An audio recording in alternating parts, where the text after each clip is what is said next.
اس لیے فرمایا قرآن پڑھنا نہیں آتا، روزانہ قرآن بولو، قرآن بولو، قرآن کو چومو، قرآن کو اپنے سینے سے لگاؤ، قرآن کھولو اور کہو اللہ پیاری کتاب، سچی کتاب، میری زبان میرا دل اس کے پڑھنے سے عاجز، اللہ میرے دل کی گندگی کو نکال، قرآن کے انوارات سے میرے دل کو منور کر دے، پھر اللہ کیسے دل کھولے گا، زبان کھولے گا، سینہ کھولے گا۔ عبداللہ بن مبارک رحمۃ اللہ علیہ حج کے سفر سے واپس ہوئے، ایک عورت قافلے سے بچھڑ گئی۔ عبداللہ بن مبارک نے اس عورت سے کہا کہاں سے آئی؟ عورت کا جواب قرآن سے۔ کیوں آئی؟ جواب قرآن سے۔ ساتھ کون ہے؟ جواب قرآن سے۔ کتنے دن ہو گئے؟ جواب قرآن سے۔ اور سفر میں کب شروع کیا؟ جواب قرآن سے۔ دوران سفر عبداللہ بن مبارک نے اشعار پڑھنا شروع کیا، تو اس عورت نے کہا فَقْرَؤُوا مَا تَيَسَّرَ مِنَ الْقُرْآنِ، قرآن کیوں نہیں پڑھتے؟ چلتے چلتے عورت کے قافلے کے قریب پہنچے،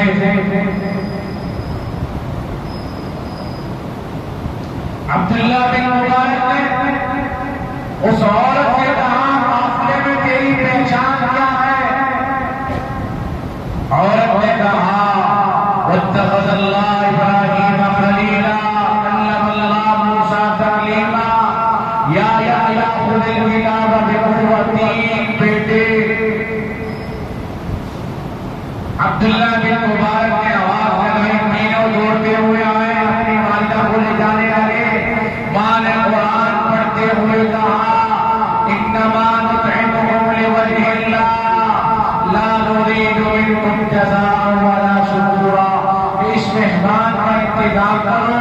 جب کھانا آیا، عبداللہ بن مبارک نے ان شہزادوں سے پوچھا کہ ماجرا سمجھ نہ آیا؟ کیا ماجرا سمجھ نہ آیا؟ کہ میں سوال کرتا جواب قرآن سے آتا، میں سوال کرتا جواب قرآن سے آتا، میں کوئی بات پوچھتا جواب قرآن سے ملتا، یہ بات سمجھ نہ آئی۔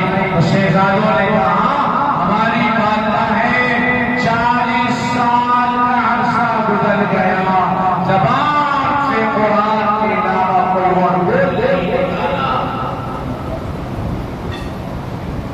تو زندگی میں انقلاب تبدیلی آئے گی رسول اللہ کی تعلیمات سے، گھر کا ماحول تبدیل ہوگا رسول اللہ کی تعلیمات سے، صحابیات ازواج مطہرات کی زندگی گھروں میں پڑی جائے گی، تو پھر گھر کی زندگیاں بھی تبدیل ہوگی۔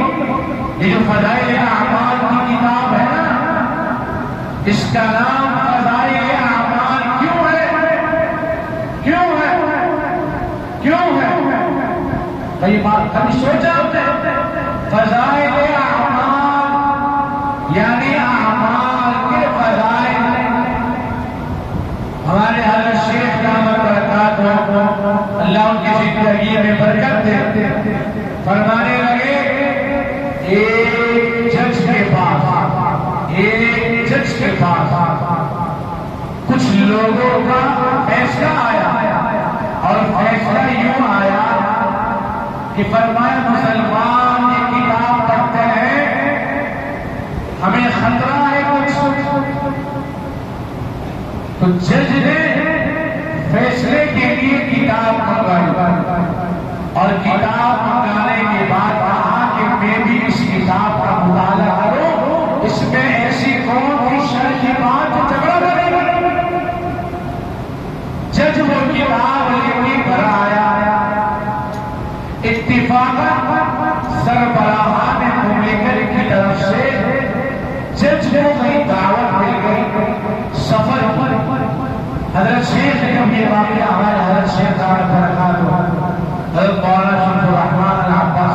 اللہ اس وقت کا ولی آدمی ہے۔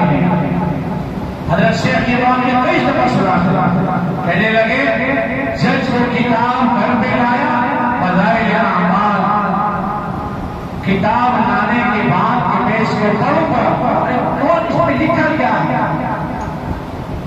کہتے اتفاقاً جج کو کوئی سرکاری سفر میں ملک سے باہر جانا تھا، جج چلا گیا۔ چند دن بعد جب جج صاحب واپس آئے تو گھر کا ماحول تبدیل، گھر والوں کی زندگی تبدیل۔ تو وہ کہنے لگا یہ میں اپنے گھر میں آیا یا کسی اور گھر میں؟ دوپٹہ سر پہ اور پائچے اوپر، پردہ، برائیوں سے گناہوں سے دور۔ جج نے کہا چند دن میں یہ کیا ہوا؟ گھر میں سے ایک عورت نے کہا آپ جو گھر میں کتاب لائے ہو نا، ہم نے کہا دیکھی تو صحیح کتاب میں ہے کیا؟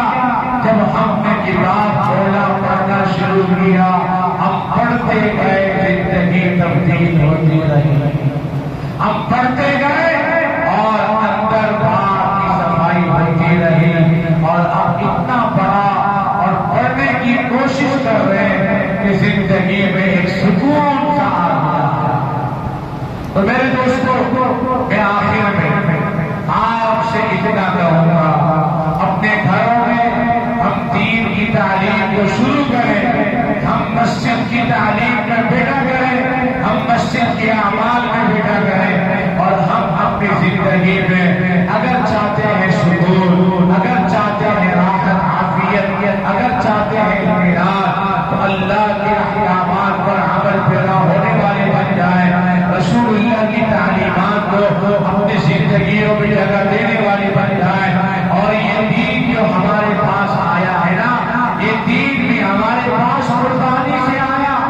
آج میرا اس دین پہ کچھ نہ لگا تو مجھے اس دین کی کوئی قدر نہیں، لیکن جس نے دین کی قدر کی، جس نے دین کو اہمیت دی، جس نے قرآن کو اہمیت دی، جس نے شریعت کے پیغام کو اہمیت دی، اس کی زندگی چمک والی بن گئی، اس کی زندگی بندگی والی بن گئی، اور جس نے پوری اختیار کی، اس کی زندگی سے سکون دم ختم ہو گیا۔ آخری واقعہ سنائے تو پھر ختم کرتا ہوں کہ دین